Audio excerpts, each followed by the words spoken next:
प्रधानमंत्री नरेंद्र मोदी ने कहा, बिना भेदभाव के कल्याणकारी योजनाओं को लागू करने का सरकार का सेवा अभियान ही सच्ची धर्मनिरपेक्षता है। प्रधानमंत्री ने नई दिल्ली में भाजपा की विचारधारा के प्रवर्तक पंडित दीनदयाल उपाध्याय की 72 फुट ऊंची प्रतिमा का अनावरण किया। केंद्रीय मंत्री आर.के. सिंह ने नई दिल्ली में भारत ऊर्जा शिखर सम्मेलन 2023 का उद्घाटन किया। उन्होंने कहा, भारत 2030 की समय सीमा से पहले 500 गीगावाट नवीकरणीय ऊर्जा का लक्ष्य प्राप्त कर लेगा। पहला C-295 MW परिवहन विमान औपचारिक रूप से भारतीय वायुसेना में शामिल। और एशियाई खेलों में चीन के हांगचौ में भारतीय महिला क्रिकेट टीम ने श्रीलंका को हराकर पहली बार स्वर्ण पदक जीता। भारत के 2 स्वर्ण, 3 रजत और 6 कांस्य सहित कुल 11 पदक।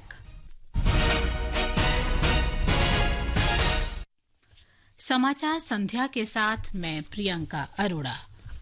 प्रधानमंत्री नरेंद्र मोदी ने कहा है कि कल्याणकारी योजनाओं का लाभ बिना किसी भेदभाव के सभी तक पहुंचाने का सरकार का सेवा अभियान सही अर्थ में धर्मनिरपेक्षता है। नई दिल्ली में भाजपा की विचारधारा के प्रवर्तक पंडित दीनदयाल उपाध्याय की 72 फुट ऊंची प्रतिमा का अनावरण करने के बाद प्रधानमंत्री ने कहा कि जब बड़े लक्ष्य के लिए प्रयास किए जा रहे हों और सबको साथ लेकर चलना हो तो सफलता का पैमाना भी ऊंचा हो जाता है। श्री मोदी ने कहा कि भारत ने अपनी क्षमताओं से अपनी छवि बदल दी है और अब उसे दुनिया के देशों में अधिक सम्मान से देखा जा रहा है। उन्होंने कहा कि चंद्रयान मिशन और G20 शिखर सम्मेलन के आयोजन में विदेशों में भारत की इज्जत बढ़ी है। श्री मोदी ने कहा कि महिला आरक्षण विधेयक सिर्फ लोकतंत्र की जीत नहीं है, बल्कि भाजपा की विचारधारा की भी जीत है। प्रधानमंत्री ने कहा कि हाल ही में पारित नारी शक्ति वंदन अधिनियम पंडित दीनदयाल उपाध्याय के एकात्म मानवता के सिद्धांत का मूर्त रूप है। श्री मोदी ने कहा कि पंडित दीनदयाल उपाध्याय का जीवन सबको प्रेरित करता है। प्रधानमंत्री ने कहा कि दीनदयाल उपाध्याय ने समाज के सबसे निचले तबके के लोगों की बात की थी और पिछले 9 वर्षों में सरकार ने इन्हीं लोगों के उत्थान के लिए कार्य किया है। श्री मोदी ने लोगों का आह्वान किया कि वे अपने जीवन में पंडित दीनदयाल उपाध्याय के 7 सिद्धांतों को शामिल करें। आज हमारे प्रेरणा पुंज पंडित दीनदयाल उपाध्याय जी का जन्म दिवस भी है। पंडित जी ने सुशासन को अंत्योदय से जोड़कर देखा, समाज के अंतिम व्यक्ति के विकास को प्राथमिकता दी। अंत्योदय की यही प्रेरणा सबका साथ, सबका विकास, सबका विश्वास और सबका प्रयास, उस मंत्र में पंडित दीनदयाल उपाध्याय जी का चिंतन है। वो हमें प्रेरित करती है। प्रधानमंत्री ने कहा है कि मतदान की शक्ति से ही महिला आरक्षण विधेयक संसद में पारित हुआ है। श्री मोदी जयपुर में परिवर्तन संकल्प महासभा को संबोधित कर रहे थे। राजस्थान के कोने कोने में जो परिवर्तन संकल्प यात्राएं भाजपा ने निकाली है, उन्हें बहुत जन समर्थन मिला है। ये साफ संकेत है कि राजस्थान का मौसम बदल चुका है। इससे पहले प्रधानमंत्री ने मध्य प्रदेश के भोपाल में भारतीय जनता पार्टी के कार्यकर्ताओं के महाकुंभ को संबोधित किया। उन्होंने कहा कि सुविधाओं से वंचित लोगों को दी गई प्राथमिकता की गारंटी को पूरा किया गया है। ये समाचार हमारी वेबसाइट newsonair.gov.in/hindi और हमारे mobile app news on AIR पर भी उपलब्ध हैं। ये आकाशवाणी है। ऊर्जा मंत्री आर.के. सिंह ने कहा है कि भारत 2030 की समय सीमा से पहले 500 गीगावाट नवीकरणीय ऊर्जा के लक्ष्य को हासिल कर लेगा। नई दिल्ली में इंडिया एनर्जी समिट 2023 में उन्होंने कहा कि जलवायु परिवर्तन विश्व के लिए खतरा है। उन्होंने इस बात पर जोर दिया कि भारत अगली पीढ़ी को एक स्वस्थ और सुरक्षित दुनिया देने के लिए प्रतिबद्ध है। That climate change, it's a clear and pleasant danger. We see evidence of it every day in the changing weather pattern. Like people all over the world, we see the effects of climate change. That's one, clear and pleasant. The fact is that we didn't cause it. Our population is 17% of the global population. Our contribution to the global carbon dioxide load is 4%. सड़क परिवहन और राजमार्ग मंत्री नितिन गडकरी ने सभी हितधारकों से वाहन स्क्रैपिंग नीति का समर्थन करने का आह्वान किया है। आज नई दिल्ली में एक हितधारक परामर्श कार्यक्रम में श्री गडकरी ने कहा कि ऐसा करना सभी के लिए लाभदायक होगा। उन्होंने कहा कि उनके मंत्रालय ने राजमार्गों का विश्व स्तरीय नेटवर्क बनाना तथा बसों के विद्युतीकरण जैसे कई पहल किए हैं। रक्षा मंत्री राजनाथ सिंह ने कहा है कि C-295 परिवहन विमान के वायुसेना में शामिल होने से उसकी मीडियम लिफ्ट सामरिक क्षमता बढ़ेगी। उन्होंने कहा कि आने वाले वर्षों में भारत को आत्मनिर्भर बनाने के लिए रक्षा और एरोस्पेस क्षेत्र दो महत्वपूर्ण स्तंभ हैं। श्री सिंह ने आज उत्तर प्रदेश के गाजियाबाद के हिंडन में वायुसेना के एयरबेस पर औपचारिक रूप से पहले C-295 MW परिवहन विमान को वायुसेना में शामिल किया। उन्होंने कहा कि ये सामरिक विमान लैंडिंग ग्राउंड तैयार नहीं होने पर भी उड़ान भरने और उतरने में सक्षम है। ये HS-748 AVRO विमान की जगह लेगा। प्रधानमंत्री नरेंद्र मोदी कल से 2 दिन के गुजरात दौरे पर रहेंगे। श्री मोदी बुधवार सुबह अहमदाबाद के साइंस सिटी में वाइब्रेंट गुजरात ग्लोबल समिट के 20 साल पूरे होने के उपलक्ष्य में एक कार्यक्रम में शामिल होंगे। इसमें उद्योग संघों, व्यापार और वाणिज्य क्षेत्र की प्रमुख हस्तियां, युवा उद्यमी तथा उच्च और तकनीकी शिक्षा महाविद्यालयों के छात्रों सहित अन्य लोग भाग लेंगे। प्रधानमंत्री 51,000 नवनियुक्त कर्मियों को कल नई दिल्ली में वीडियो कॉन्फ्रेंस के माध्यम से नियुक्ति पत्र प्रदान करेंगे। वे इन कर्मियों को संबोधित भी करेंगे। देश भर में 46 स्थानों पर रोजगार मेला आयोजित किया जाएगा। श्री मोदी कल नई दिल्ली के भारत मंडपम में G20 यूनिवर्सिटी कनेक्ट फिनाले कार्यक्रम को संबोधित करेंगे। कार्यक्रम में लगभग 3,000 छात्र, संकाय सदस्य और विश्वविद्यालयों के कुलपति भाग लेंगे।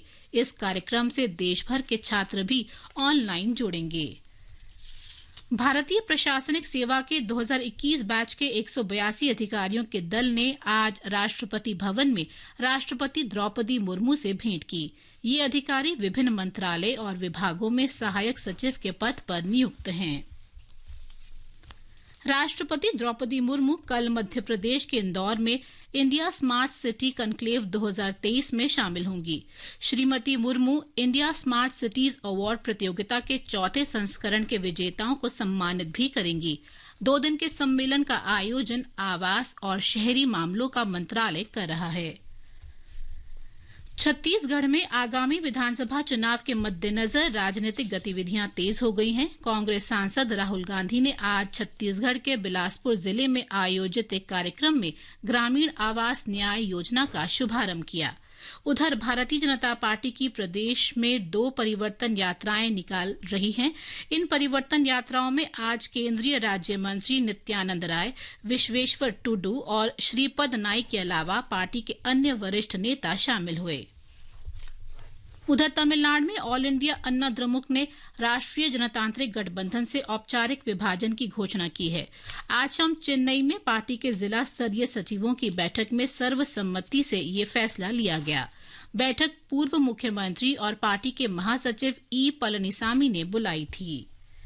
हालांकि पूर्व मुख्यमंत्री और पार्टी के पूर्व सचिव ओ पनीरसेल्वम के गुट ने फैसले पर अपनी प्रतिक्रिया अभी नहीं दी है।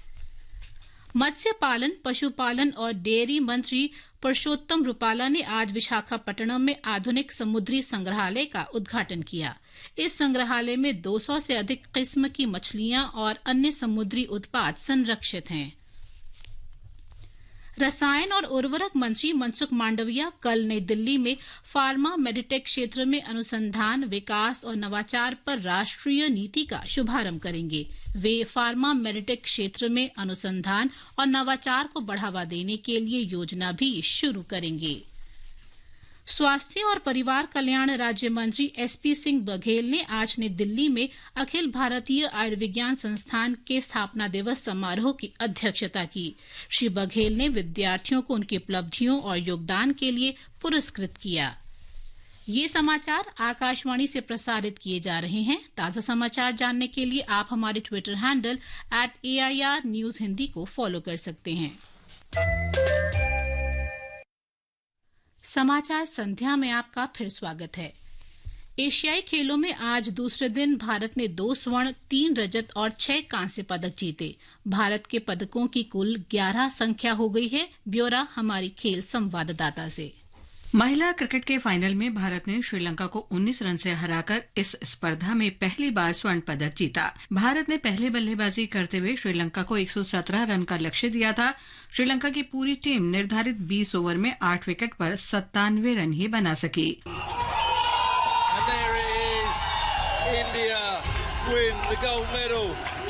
निशानेबाजी में रुद्रांश पाटिल, दिव्यांश सिंह पवार और ऐश्वर्या तोमर की भारतीय टुकड़ी ने पुरुषों की 10 मीटर एयर राइफल स्पर्धा में विश्व रिकॉर्ड के साथ भारत को स्वर्ण पदक दिलवाया। प्रधानमंत्री नरेंद्र मोदी ने पुरुष टीम को इस शानदार उपलब्धि पर बधाई दी है। ऐश्वर्या प्रताप सिंह तोमर ने 10 मीटर राइफल व्यक्तिगत स्पर्धा का कांस्य पदक हासिल किया। 25 metre rapid fire pistol team स्पर्धा का कांस्य भी भारत के खाते में गया। रोइंग में भारत को आज 2 कांस्य मिले। पहला कांस्य मेंस 4 टीम स्पर्धा में मिला, जहां जसविंदर सिंह, भीम सिंह, पुनीत कुमार और आशीष की भारतीय टीम तीसरे स्थान पर रही। पुरुषों की क्वाड्रपल स्कल्स स्पर्धा में सतनाम सिंह, परमिंदर सिंह, जाकिर खान और सुखमीत सिंह की चौकड़ी ने कांस्य पदक जीता। वुशु में 60 किलोग्राम वर्ग में ऋषिबीना देवी ने पदक पक्का कर लिया है। बॉक्सिंग में दीपक भोरिया, निशांत देव प्री क्वार्टर फाइनल में पहुंच गए हैं। हालांकि अरुंधति को हार का सामना करना पड़ा। टेनिस रामाकुमार रामानाथन और साकेत माइनेनी की जोड़ी पुरुष डबल्स के क्वार्टर फाइनल में पहुंच गई है। इस बीच रोहन बोपन्ना और यूकी भांबरी की जोड़ी उज्बेकिस्तान से हारकर प्रतियोगिता से बाहर हो गई है।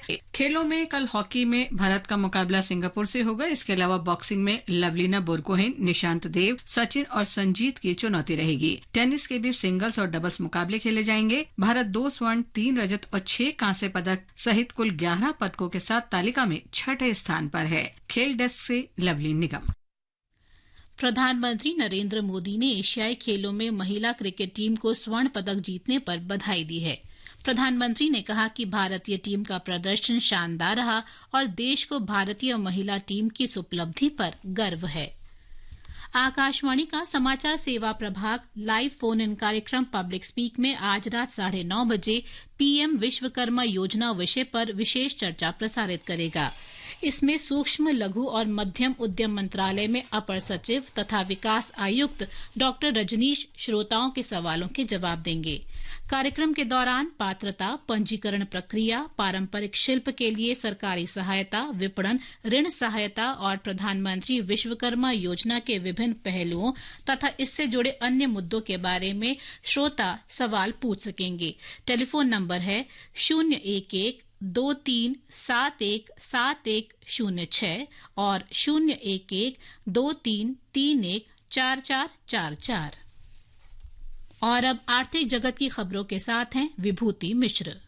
बीएसई सेंसेक्स 15 अंकों की मामूली बढ़त के साथ 66,024 पर बंद हुआ। निफ्टी 19,675 पर सपाट बंद हुआ। विदेशी मुद्रा बाजार में रुपया आज अमेरिकी डॉलर के मुकाबले 83 रुपये 15 पैसे पर बंद हुआ और दिन के कारोबार में ब्रेंट कच्चा तेल $93 और 20 सेंट प्रति बैरल पर कारोबार कर रहा था। केंद्र सरकार ने तुअर और उड़द दाल के लिए आवश्यक वस्तु अधिनियम 1955 के अंतर्गत भंडारण सीमा की अवधि 30 अक्टूबर से बढ़ाकर 31 दिसंबर तक कर दी है। केंद्र ने कुछ भंडारण संस्थाओं के लिए भंडार की सीमा को भी संशोधित किया है। अंत में मुख्य समाचार एक बार फिर। प्रधानमंत्री नरेंद्र मोदी ने कहा, बिना भेदभाव के कल्याणकारी योजनाओं को लागू करने का सरकार का सेवा अभियान ही सच्ची धर्मनिरपेक्षता है। प्रधानमंत्री ने नई दिल्ली में भाजपा की विचारधारा के प्रवर्तक पंडित दीनदयाल उपाध्याय की 72 फुट ऊंची प्रतिमा का अनावरण किया। केंद्रीय मंत्री आर.के. सिंह ने नई दिल्ली में भारत ऊर्जा शिखर सम्मेलन 2023 का उद्घाटन किया। पहला C-295 MW परिवहन विमान औपचारिक रूप से भारतीय वायुसेना में शामिल। और एशियाई खेलों में हांगचौ में भारतीय महिला क्रिकेट टीम ने श्रीलंका को हराकर पहली बार स्वर्ण पदक जीता। इसके साथ ही समाचार संध्या का ये अंक समाप्त हुआ। नमस्कार।